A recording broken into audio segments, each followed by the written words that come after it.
সামনেই বিধানসভার নির্বাচনের কড়া নাড়ছে, আর সেই ভোটের আবহের মধ্যেই পদত্যাগ করলেন পশ্চিমবঙ্গের রাজ্যপাল সিভি আনন্দ বোস। বিধানসভা ভোটের আগে রাজ্যপালের দায়িত্ব সামলাবেন তামিলনাড়ুর বর্তমান রাজ্যপাল আর.এন. রবি। অতিরিক্ত দায়িত্বভার নিয়ে পশ্চিমবঙ্গের রাজ্যপাল হয়েছেন সিবিআই এবং আইবির প্রাক্তন কর্তা। কে এই আর.এন. রবি? দীর্ঘ প্রশাসনিক অভিজ্ঞতা ও নিরাপত্তা সংক্রান্ত দায়িত্ব পালনের জন্য কেন্দ্রীয় মহলে এক পরিচিত মুখ আর.এন. রবি।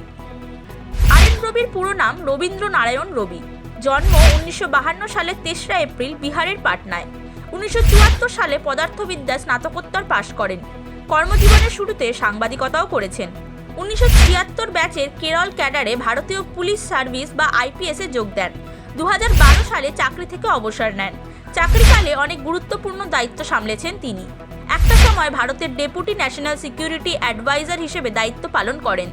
2014 সেপ্টেম্বর থেকে 2022 মার্চ পর্যন্ত নাগা শান্তি আলোচনায় গুরুত্বপূর্ণ ভূমিকা নেন, যার জেরে নাগাল্যান্ডে শান্তি ফিরেছে। কেন্দ্রীয় তদন্তকারী সংস্থা সিবিআই এর দায়িত্ব সামলেছিলেন রবি। দেশের গোয়েন্দা বিভাগ আইবিতে কাজ করার সময় জম্মু কাশ্মীর, উত্তর পূর্ব ভারত এবং মাওবাদী প্রভাবিত এলাকায় বিদ্রোহ দমন করেন। সন্ত্রাস দমনে আন্তর্জাতিক মহলের সঙ্গে গোপন তথ্য বিনিময়ের ক্ষেত্রেও গুরুত্বপূর্ণ ভূমিকা নিয়েছিলেন রবি। প্রধানমন্ত্রীর দফতরে যুগ্ম গোয়েন্দা কমিটির চেয়ারম্যান নিযুক্ত হয়েছিলেন। 2018 সালে জাতীয় নিরাপত্তা উপদেষ্টা অজিত ডোভালের ডেপুটি হিসেবে নিযুক্ত হন।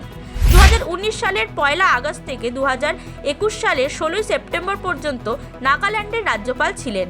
সেই সময় অতিরিক্ত দায়িত্ব হিসেবে 2019 থেকে 2020 সালের জানুয়ারি পর্যন্ত মেঘালয়ের রাজ্যপাল ছিলেন রবি।